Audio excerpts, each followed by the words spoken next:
A marina office in San Francisco. A clipboard sits on the counter. The signature line waits before a single dock line gets tied.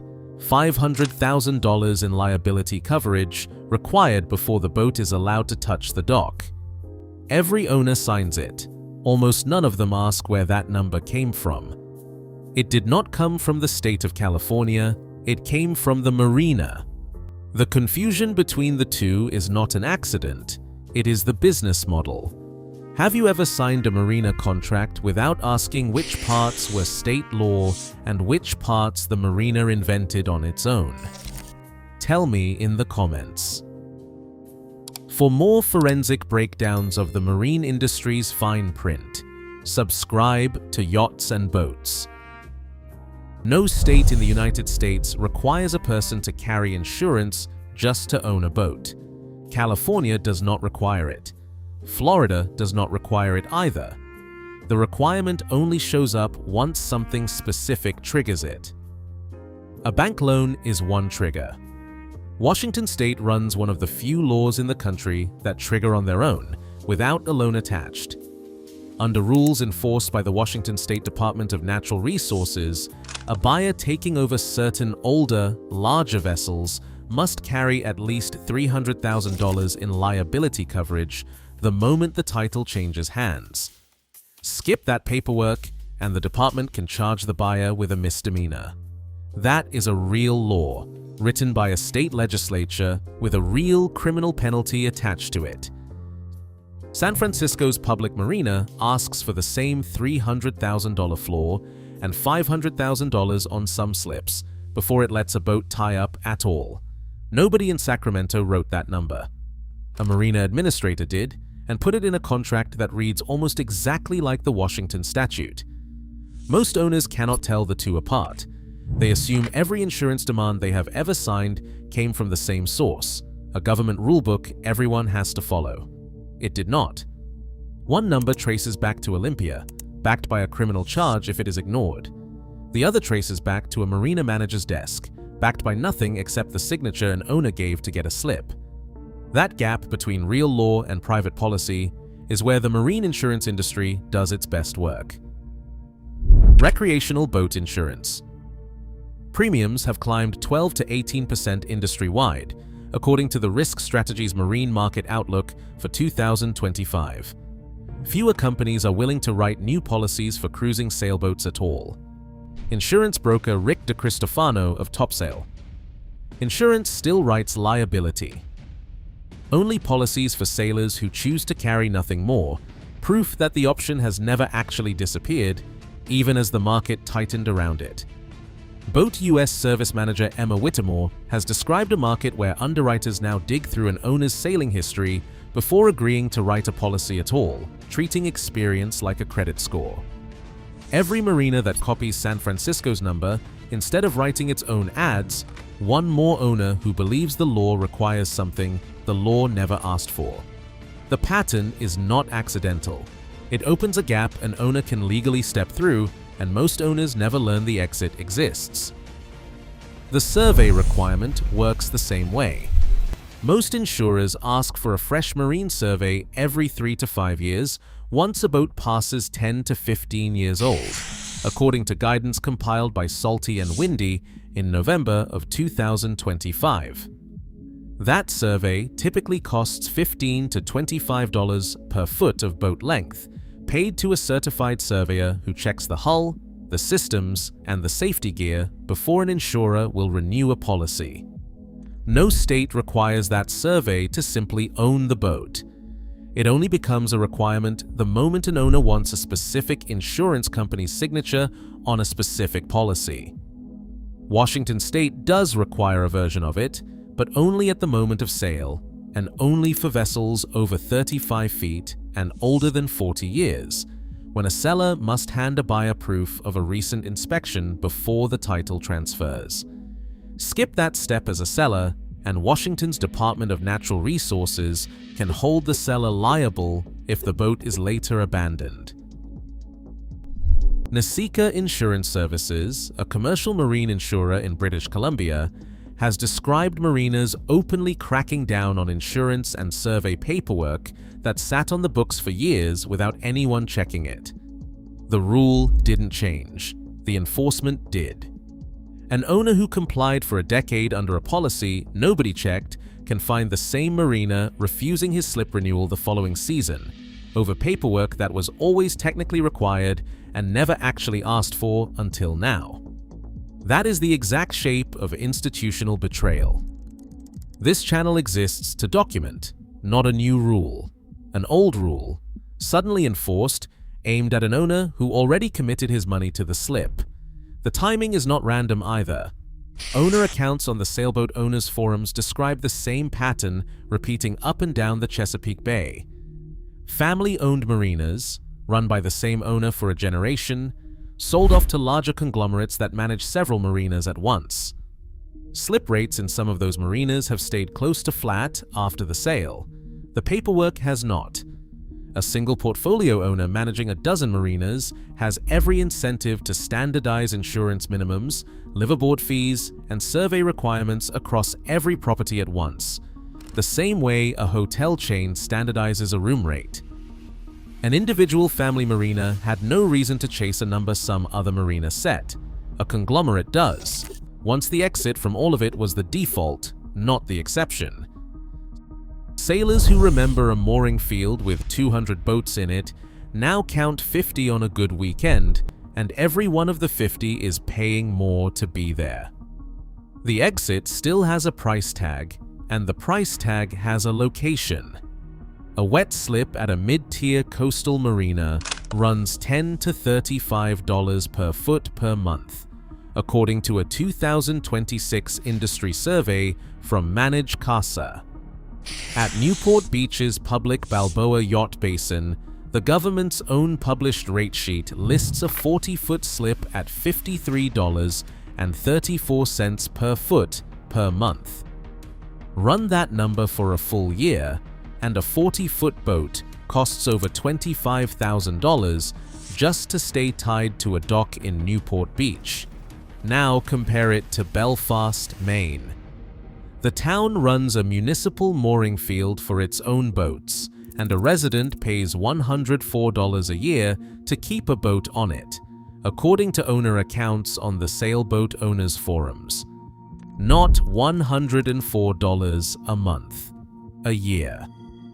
At the end of the season, the same owner pays $90 to have the mooring ball pulled and the chain dropped to the bottom for winter. 2 payments, both public, both legal, and together they cost less than a single week at Newport Beach. Belfast is not alone. A resident mooring in Muskegon, Michigan runs $580 a year. In the United States Virgin Islands, a liveaboard mooring runs $15 per foot per year, a fraction of what a marina charges for the same length of dock space on the mainland. A mooring is not a slip. It trades convenience for cost.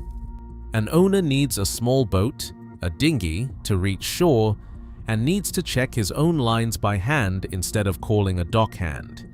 For a sovereign sailor who already does his own maintenance, that trade was never a sacrifice. It's the whole point. That number doesn't fit the story most marinas tell new owners. Which part surprises you more? That a legal mooring can cost under $200 a year, or that almost nobody advertises it? The dock isn't the only fee built to look mandatory. The yard is next. A haul out to inspect the hull and paint the bottom can run $1,500 to $1,600 at a full-service boatyard in San Diego, once storage, blocking, and labor are added to the base price, according to owner accounts on sailboat owners forums. An owner who trailers his own boat to a public ramp pays none of that. Forum accounts from New Jersey describe a self-haul, lift, and relaunch running as little as $125 each way when an owner supplies the trailer himself, and some public ramps charge nothing at all. The broker is the third fee built to look mandatory, and it is the most expensive one. Standard yacht broker commission in the United States sits at 10% of the sale price. According to the yacht brokerage MLS group Yacht, typically split 60% to 40% between the listing broker and the buyer's broker. On a $50,000 boat, that is $5,000 gone at closing. For paperwork, an owner can file himself.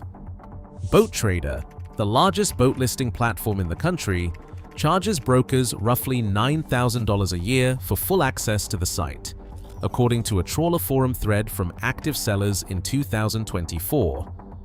A private owner listing the same boat with no broker at all pays $339.13 one time for the listing. One seller who paid that fee sold his boat in 3 days. His friend, using a broker on the same platform, took 6 weeks to close a similar sale. The broker did not sell the boat faster. The broker sold the owner on the idea that he needed one. Every one of these numbers points at the same structure.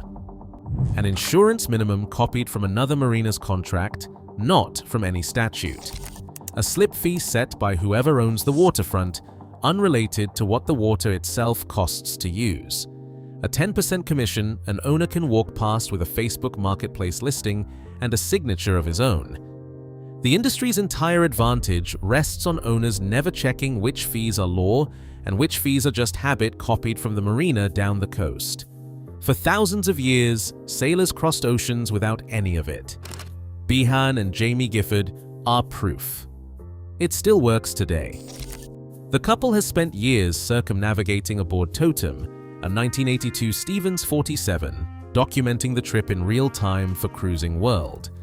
When it came time to renew their insurance ahead of a planned Indian Ocean crossing, their quote more than doubled overnight, and the policy added a new requirement for a third adult crew member on every offshore passage. They did not pay it. They dropped full hull coverage, kept liability only, and kept sailing. Behan Gifford said it plainly to Cruising World. She was not pleased about the decision, but she made the call anyway, and years later, the boat was still afloat. Still moving, still theirs. Insurance specialist Morgan Wells of Jack Martin and Associates called that same market the hardest he had seen in 30 years in the business. The Giffords did not wait for the market to soften. They ran the math themselves and decided the number the insurer wanted no longer matched the risk they were actually carrying. Not every voice in the cruising community agrees with that math. One longtime commercial captain on the trawler forum argued that self-insuring is too risky the moment other people's safety is on the line, and refuses to take an offshore crew without a full policy behind him. Both positions come from owners with decades on the water, and both are still being argued in the same forum threads today. That same math is exactly what a channel commenter described after a decade on his own boat. A 45-foot sailboat, bought for $25,000, sailed for 10 straight years, never insured, and never once regretted. 60 people liked that comment without being asked to. That is not recklessness. It is a decision made with the receipts already in hand.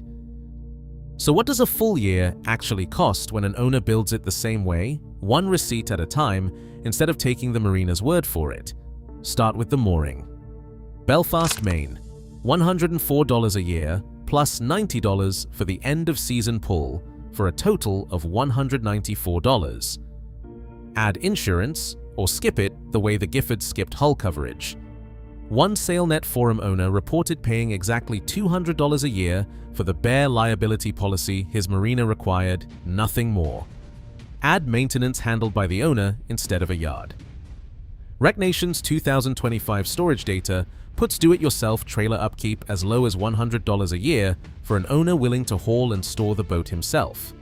Run the mooring and that liability policy together, and the total lands at $394. Skip the marina required liability line entirely, the way an owner without a loan or a 30-day moorage trigger legally can, and the number drops under $200 before a single dollar of maintenance gets added. $340 sits in the middle of what these real source numbers actually produce, depending on which legal exits an owner takes and which ones he skips. The math is not subtle. None of these figures are secret. They sit in public rate sheets, forum threads, and one government statute anyone can look up by its own name. The industry isn't hiding the numbers, it's counting on nobody adding them up in one place. Boat Trader charges a broker $9,000 a year to rank above a private seller who pays $339 once. A marina in San Francisco asks for a number. Sacramento never legislated. A mooring in Belfast, Maine costs less in a year than 1 week at Newport Beach.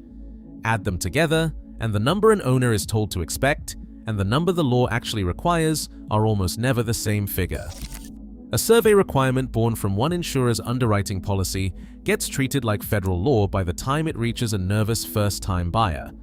A private marina's contract carries the same weight in most owners' minds as a state statute, even though only one of the two comes with a criminal penalty.